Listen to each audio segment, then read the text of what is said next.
esta relación etanol-agua tenemos películas más especulares que otras.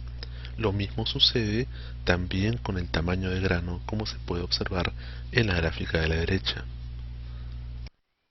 Hasta ahora hemos estado viendo la fabricación de películas delgadas. Sin embargo, es posible nanoestructurar dichas películas. Para ello, lo que se necesita es nuevamente tener gotas de tamaño ideal. Sin embargo, lo que se va a cambiar ahora es la solución precursora. En vez de utilizar simplemente una solución, usaremos un sol o un gel. El proceso sol-gel es una técnica ampliamente difundida en la fabricación de materiales, tales como los cerámicos, y permite la obtención de ellos ya sea como estructuras moldeadas o en forma de recubrimientos delgados.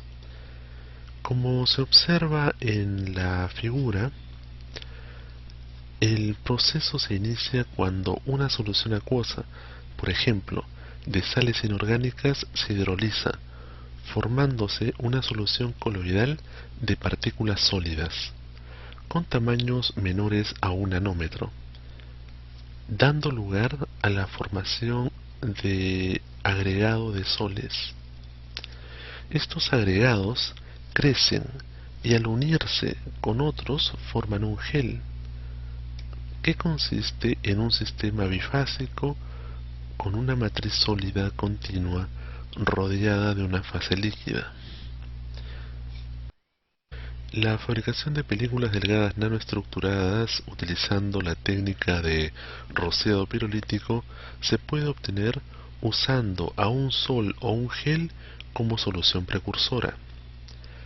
Una gota de sol o gel experimenta un proceso acelerado de gelificación o evaporación del solvente, debido al gradiente de temperatura a la que es sometida como consecuencia de la alta temperatura del sustrato, como se observa en la figura.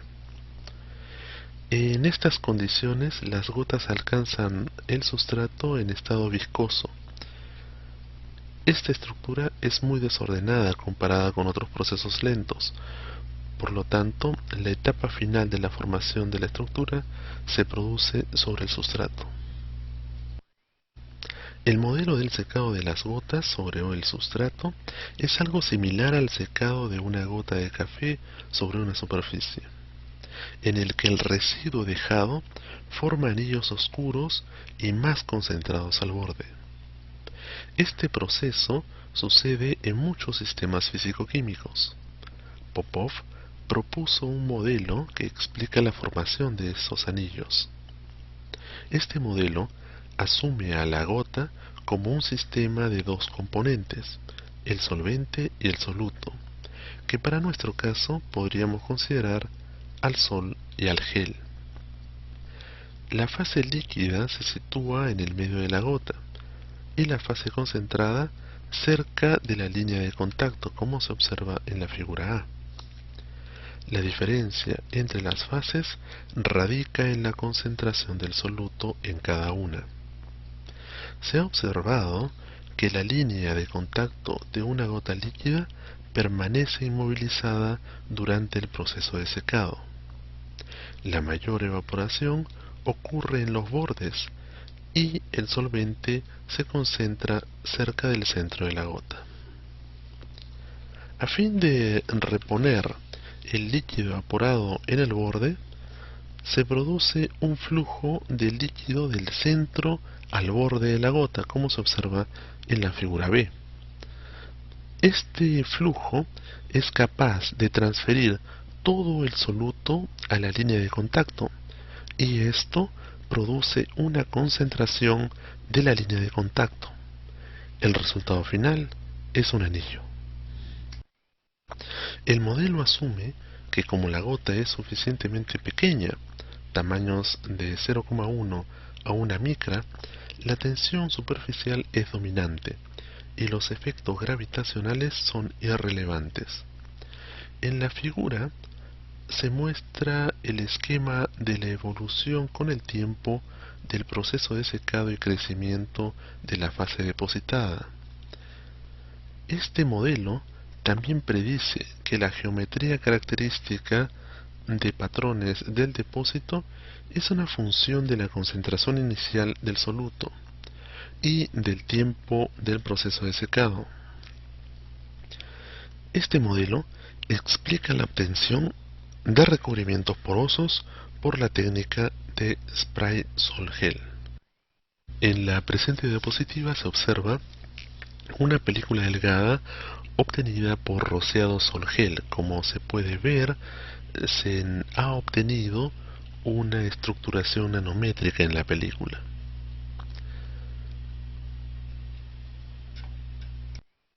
Vamos a ver ahora un ejemplo práctico: la fabricación de películas delgadas de óxido de zinc usando la técnica de rociado pirolítico.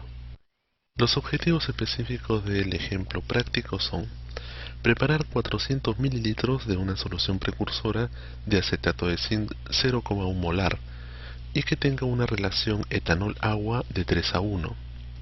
Luego, fabricar una película delgada de óxido de zinc sobre un sustrato de vidrio usando la técnica de rociado pirolítico. Los reactivos y materiales necesarios son acetato de zinc, agua destilada, etanol, ácido acético, vaso de precipitado, pipeta, bureta, sustratos de vidrio, que en este caso son vidrios portaobjeto para microscopio, y naturalmente el sistema de fabricación por rociado pirolítico. Para poder preparar la solución precursora necesitamos definir algunos parámetros, como son el volumen total de la solución, la molaridad y la proporción etanol-agua. En nuestro caso, la solución va a tener 0,1 molar, son 400 mililitros de solución, y la proporción etanol-agua es de 3:1. De acuerdo a las proporciones anteriores, se midieron y reservaron 300 mililitros de etanol y 100 mililitros de agua. Considerando que el volumen total de la solución es de 400 mililitros, usaremos la fórmula que se presenta para determinar el peso de acetato de zinc. En nuestro caso será de 8,78 gramos. Pesamos 8,78 gramos de acetato de zinc y luego lo mezclamos y agitamos con el volumen de agua. El acetato de zinc se disolverá totalmente en el agua y tendremos una solución transparente. Luego agregaremos el etanol y esta solución se vuelve translúcida. Para llevar nuevamente nuestra solución a ser una solución transparente, agregamos gota a gota ácido acético. Luego de que hemos preparado la solución precursora, lo que hacemos es preparar el sistema de fabricación. Para ello tomamos un vidrio portaobjeto y lo colocamos sobre el calentador del sistema de fabricación. Configuraremos el controlador de temperatura hasta que el horno tenga una temperatura de 350 grados. Luego verteremos la solución precursora en el nebulizador. Colocaremos el nebulizador en el sistema y comenzaremos a rociar con una presión de 140 kilopascales y un flujo de 10 litros sobre minuto. Se varió el tiempo de depósito y se obtuvieron diferentes espesores. Por ejemplo, con un tiempo de depósito de 1,4 minutos se obtuvo una película con un espesor de aproximadamente 96 nanómetros. Con 5 minutos se obtuvo una película con espesor de 191 nanómetros. Con 7,3 minutos una película con un espesor alrededor de 227 nanómetros. Con 10 minutos una